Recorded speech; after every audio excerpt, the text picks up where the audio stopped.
The Punch TV. You can join the conversation as always because it's live and interactive via our WhatsApp line 0549 986 996 or 020 444 7033. My name is Salom Adunu. This week, as always, has been eventful for the first time in many years, and the president undertook his first major reshuffled quite some influential ministers and brought in some fresh limbs.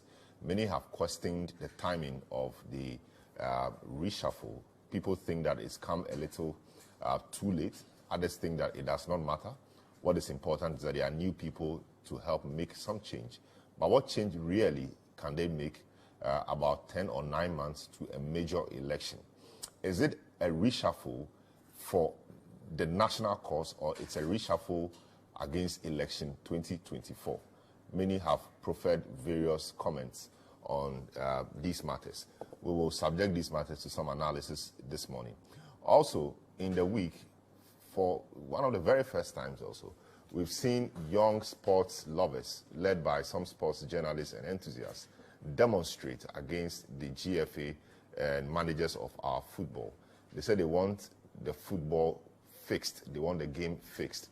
They are not happy that in the last 2 or so AFCONs, Africa Cup of Nations, Ghana has not done well. Ghana put up very poor showing, exiting at the group stages, losing to countries who hitherto could not be compared to Ghana. Comoros, Cape Verde, etc. They could not even win a single match. And in fact, analysts have said that in the last 12 or 11 games, Ghana has only won 1. That is not characteristic of the Ghana we have known, the nation that won 4 Africa Cup of Nations tournaments as far back as 42 years ago. What can we do? The young people are not happy. The young people think that the managers of the game are toying with the emotions of the country. The Punch TV. The whole country becomes very sad. Whilst others, they say, benefit. They are calling for sweeping reforms. They want the management committees disbanded. They want the committee set up to search for a coach disbanded. They think the problem is not a coach. The problem is the system. So we must fix the system. And after we fix the system, we can then find a coach. Indeed, the matter went to Parliament because they presented a petition to Parliament. Some members of Parliament did not mince words in going after the GFA and managers of the football. Some of them even think that the nation or the state should intervene or interfere and then see what the consequences will be. If it will mean that interference or intervention will bring our football back on track and bring back the love, as they say, and risk a FIFA ban, so be it. We'll look at all of these matters today with some of the people who understand the issues thoroughly. Again, my name is Salom Adunu. I'll take a short break, return, we'll do some updates and analysis. It is your show, a show for incisive analysis and riveting conversation. We'll be back shortly. Yeah, welcome back to the big issue. My name is Salom Adunu. Today we are looking at 2 main issues. The ministerial reshuffle, too little, too late. New names have come. Some old names have been, or some old people have been sacked. Keno Furata, Kwesi Amoakwata for roads and highways, Ajima Manu for health, and a few others have been sacked. People think that it's come a little, too little, too late, too little, too late. But what is important is that the reshuffle has occurred. What do we expect of the new ministers? What would they be doing between now and the end of the president's tenure, which is 7 January 2025? Also, Save Ghana Football Demo occurred this week. What options exist for Ghana's football? We will look at all of that this morning. Now, let me provide you some updates. Now, the much anticipated reshuffle came months after the General Secretary of the MPP, Justin Kodia, publicly called on President Akufo-Addo to reshuffle appointees who were making the party and government unpopular. There is more in the following report. The much anticipated reshuffle comes months after the General Secretary of the MPP, Justin Kodia, publicly called on the president to reshuffle appointees who were making the party and government unpopular. The nurse said, Abani, a sister, a dumb, Nanko for so, Ebertuasu. General Papa, Nakasamocho, Samano, Sanoma, Nakosu, for Babemo, and for Babema, and Kundia Yasho 2024. My last The Punch TV of this government. Said Mumuduha, a man by a money for so. A banner some say my bra, no from a demand into no party, no, you're good to me. The reshuffle saw Finance Minister Ken Oforiatta, who has come under fire in recent times, being replaced by Minister of State at the Finance Ministry and MP for Karaga, Dr. Mohammed Amin Adam. Interior Minister Ambrose Derry has been moved to the Jubilee House as a Minister of State and Henry Korte replacing him at the Interior Ministry. Kojo Ponkrumah gets a new challenge at the Ministry of Works and Housing after serving at the Information Ministry for 7 years. Dr. Bernard Okoboy, a former Deputy Health Minister and currently CEO of the National Health Insurance Authority, heads back to the Health Ministry as the substantive minister. He replaces Kwekwaji Manu, who has been relieved of his position. Francis Asenso-Boakye, MP for Bantama, heads to the Roads and Highways Minister, replacing Kwesi Amoakwata. Gender Minister Lariba Abudu has been sacked few months in office and replaced by Dakwa Newman, MP for Kankwe South. Deputy Majority Chief Whip and MP for Ayawaso West Wagon, Lydia Seriam Alassa, heads to the Sanitation and Water Resources Ministry, replacing Frida Prepe, who was appointed less than 6 months ago. Deputy Energy Minister and MP for Sekendi replaces Mohammed Awal as Tourism, Arts and Culture Minister. President Akufo-Addo has also elevated some deputy ministers to be substantive ministers. For instance, Fatih Abubakar now heads to the Ministry of Information as the minister, and Martin Ejie Mensah-Kosa becomes the Minister for Local Government and Rural Development. The president has also nominated Ophelia Mensah-Hayford, MP for Fantiman, as the new Minister for Environment, Science, Technology, and Innovation, replacing Dr. Kweku Efie. Titus Glover makes a return to government as he heads to the Greater Accra Regional Coordinating Council as the regional minister. The Oti Regional Minister, Joseph Makabu, is removed and replaced by Daniel Machoto. The president also nominated some MPs to serve as deputy ministers. For instance, Vincent Koasifwa, the member of parliament for the Old Tafo constituency, heads to the local government ministry as a deputy minister. The Punch TV Heads to the information ministry as a deputy minister. Charles Echampo is the new deputy communications minister, with Dr. Prince Hamid Ahmed heading to the Ministry for Works and Housing as a deputy minister. Adele Intim and Alexander Akwesi Akwa heads to the health ministry as deputy ministers, whilst Musa Abdul Aziz heads to the fisheries ministry as deputy minister designate. Collins Adomako Mensah and John Kwabnaseni are deputy energy ministers designate. Kingsley Nyako is deputy education minister designate, with Festus Ewua Kofi as deputy employment minister designate. But how crucial is this reshuffle 10 months to the 2024 elections? A political analyst, Dr. John Osai Kwapo, has been given some insight. I'm not entirely sure the extent to which he may or may not have had influence on this. At the end of the day, it's still the president's decision and the president's discretion. He may have sought his advice, I don't know. At the same time, these are people who will be serving this president. It may or may not mean that should he win the 2024 election, he would not retain, some of these individuals. But I think, for me, at this point, it's the president's choices, it's the president's decisions, and whatever input the vice president may or may not have had ultimately is up to the president. As to whether this helps the party break the 8 and help Dr. Bawumia be elected as, president, I don't think so. I don't think this would be the make or break, or at least one of the contributing factors to,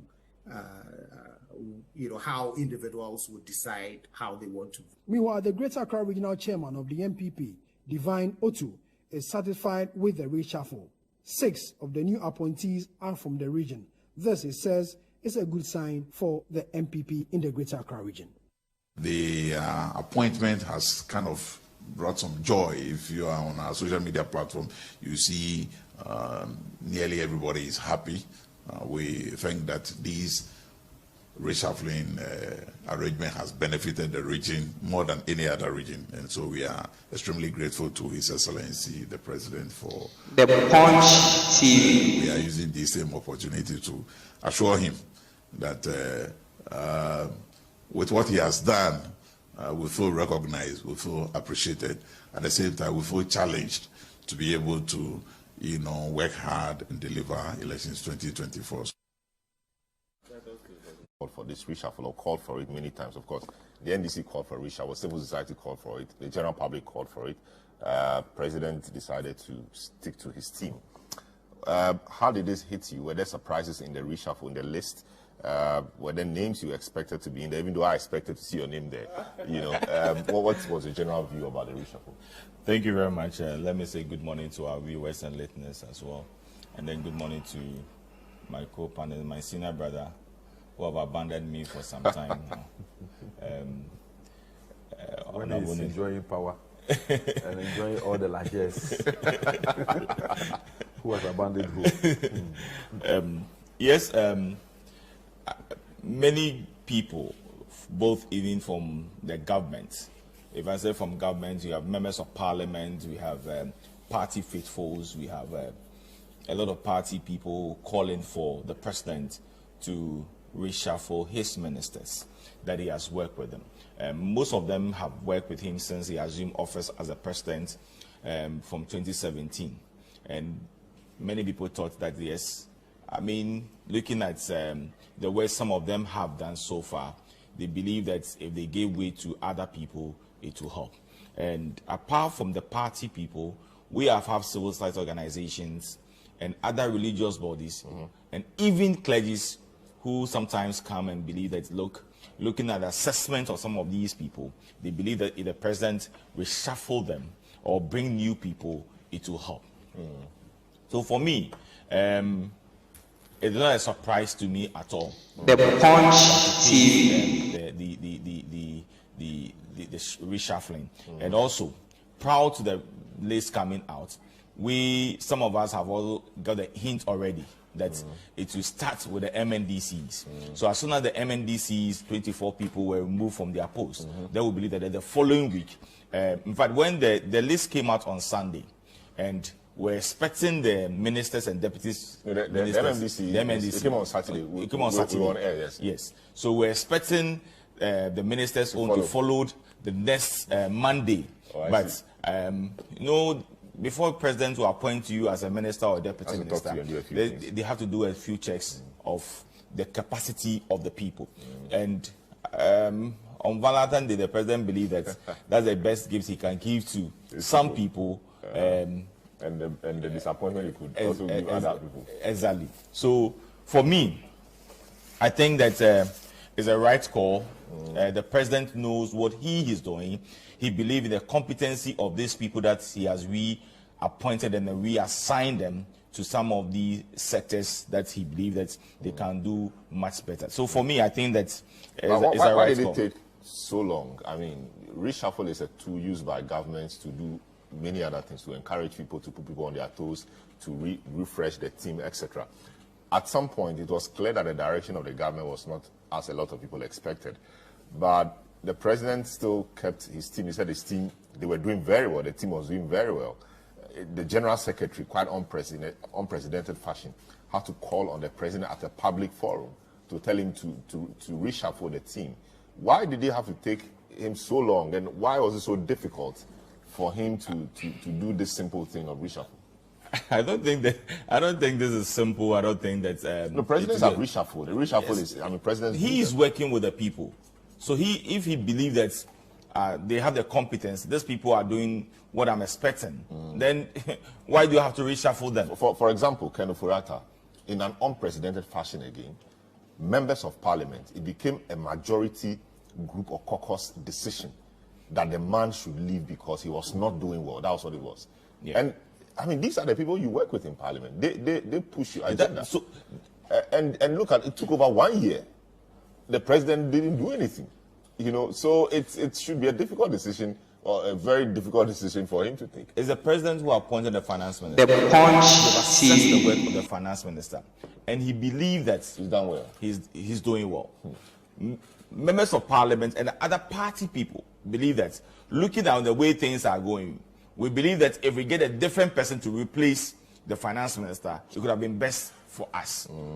It depends on the president to take a decision as to who he wants to be in his government at a particular time.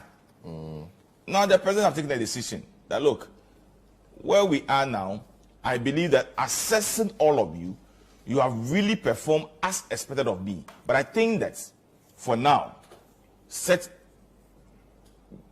aside and let me bring another people to come and continue the work that you have already doing. So for me, I don't think it is any. People have questioned his mode of assessment, because if you got somebody like the health minister or outgoing health minister, Kukwajima, I mean, he had checked out a long time after the COVID things, Sputnik V, and even how he got to approve those questionable deals. He said he was not thinking properly, and all of that. People thought that, no, these guys should not be in government, replace them.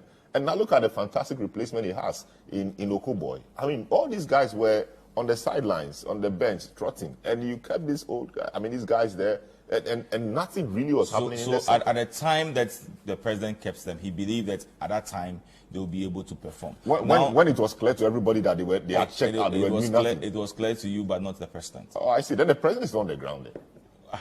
But it was clear to everybody, including his own party. He can decide to maintain them to his term of office. Yeah, but that would be detrimental to the party. That's how come the general secretary had to speak publicly. And if a person like the general secretary and senior party people are speaking publicly, I mean, commonsensically, it could mean that, or logically, it could mean that they have spoken in private for a long time and it's not working. So they must now come public and say it. I don't think so. I don't think so. I don't think so. I believe that the president believed that at the right time. So this is the right time. Exactly. 10 months to election. Yes. I see. Even somebody can be reshuffled. In these days, we have a lot of injury time goes. People can even somebody can even be brought in even in on the 6th of how do you call it? December. Yes. In fact, somebody can even be brought on the 7th of December. Exactly. The president has over on the 7th of January. But that's fine. Let me speak to Nii Lante. Nii Lante is having a good time. Welcome to the program. Thank you. Yes, you have been in Parliament. A lot of the guys reshuffled in and out. Are members of parliament by the dictates of the constitution. How did the party, your side, minority or NDC, take this reshuffle? Is this something you are happy about? Do you think he shouldn't have done it even in the first because it's too late? Or what really was the thinking of the minority when he saw the list? Well, thank you very much. Let me say good morning to my brother Eben, and also to The Punch TV. also the viewers. Let me say, I, by the grace of God Almighty, have been privileged to have been in government before, and then I've tasted reshuffle. You know, I moved from Deputy Minister for Trade to Deputy Minister for Local Government before I became Substantive Minister for Sports. And in all those situations, my president and the president of the country, John Dramani Mahama, will call you and tell you why he is moving you and what is expected of you. So you have a clear indication as to what you're supposed to be doing and what you have been doing right or wrong in your previous engagement. So let me say reshuffles are done for various reasons. One, which to me is very key, is to challenge the person to give himself the best. Right from appointment, you are given a mandate to serve and to prosecute a particular government agenda in the interest of the people and the service of the people. So the most important thing is for you to understand that you'll be given a job to do in the interest of the nation, the state, and the people. Secondly, reshuffles are done to sometimes fix a particular situation that needed to be fixed. So that, for example, let me say, President Obama called me and said, look, I know you are doing a good job at local government, but we have a situation in sports. I want you to go to sports. A, B, C, D is what I want you to do. In fact, not to cut you, a lot of us thought that sports was where you were heading to straight right from the outset. Yeah, but then he thought. He thought you could He do thought. some other Right things from day also. one, when he chose me to be Deputy Minister for Trade, he told me that I'm the Member of Parliament for Odududu, which is the central business district, where trading activity, trade facilitation happens. And he wants me to have that interface with the traders so that we can understand their problems and be able to prosecute their agenda. So choosing me for a deputy minister at that time was for a purpose. And after I have achieved that, he said, go to local government. From local government, then he called me and said, go to sports. He knew from day one that I could fit well in sports. But there was a reason why he wanted you to go to trade. So sometimes the appointments are meant to fix a problem. The third one is sometimes what we call the psychological intuition of the country. Sometimes you make the appointments, you do reshuffle and the rest, to be able to bring government in consonance with the feelings of the people, in sync with how the things are moving in the country. So, of these three, I thought right from day one. Yama owi akwa baba Mansa Media College. Mansa Media College a school power a TV so any radio so dwumadie. Ya so ye e wo Kumase atonsu. Baby a uwo bia o pese ba Mansa Media College a na be hu dwumadie yedi ne hono a yentie dwumadie yedi no Mansa Media College. Se usua bribi wo media mu ana o pese ohunu bribi biara e fa media ho enso eche kra Mansa Media College e wo homam ye wa atwetwefo a wa kwadiri yie wa adetwe mu na in studio ni ye newsroom de editwam wonsam twemu no ye twe bribi ti se kasebo akenkan ni sinitwa ni bebura ekeka ho wa multimedia mu nso ye twe bribi ti se sini mfoni asiesie mfoni nitwa ni bebura ekeka ho ye betumi nso aboa ama wo de na otwepe asunya bribi wo nkitahudie adwuma ahodo nyinaa mu esanse ye wo yankasa foni nti abwe biara ye ma ya adesuafo kwan ma okọ yode ya twerɛ won adesua dan mu no ahwefo ehu ekame ese obi biara wo le bosomtwe ase enim abakosema efa nsuo ihu menya abofra kitwa bi wo ha ono so se onim abakosema efa le bosomtwe ho abusuafo ye mama kwaba eba Ghana Pages TV so emra so se ye the trending issues near koso ewo abe for time fidie ni so ebe somo midin na naje wa akode Mansa Media College e ma o de o we hia bia wo nkutahudie mu